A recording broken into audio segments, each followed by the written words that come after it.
You can track the storm threat throughout the night as well. Download the CBS Chicago app and click on First Alert Weather. Breaking tonight, family vacation to Florida turns tragic for a family from Schaumburg. A woman died while parasailing.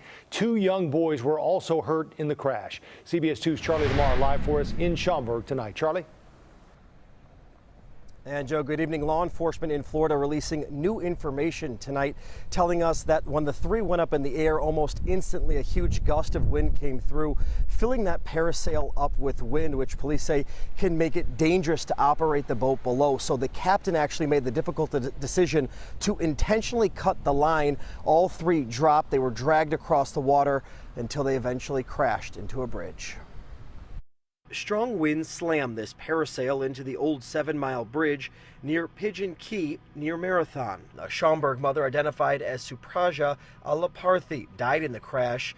Two young boys were injured. Fisherman John Callion was out on a charter and the first to respond. He wrote on Facebook, "I noticed a parasail boat parasailing into a storm. It went from flat, calm conditions to blowing 30 miles per hour in a matter of seconds. I knew right away the outcome was going to be bad. I cut the harness to free each victim from the attached chute, which was hung up on the bridge. We were able to pull all three victims into my boat, two of which were unconscious, one being a young boy, the other a woman, the mother. My passengers immediately started CPR until we arrived on land."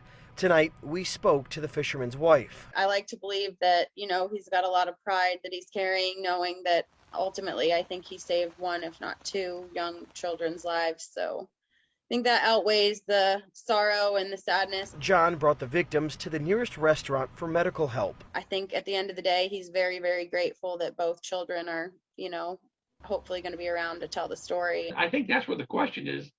What did he do when he saw that frontal system moving? Mark McCullough founded the Parasail Safety Council and pushed to strengthen Florida's parasailing safety laws in 2014. He points to a few key factors in the deadly parasailing accidents he's consulted on. The common factor was the wind, how you deal with it, how far do you stay offshore, what type of equipment you were using, the care of the equipment. But I can tell you the winds on the west coast of Florida, that's some, you got to be really on your toes.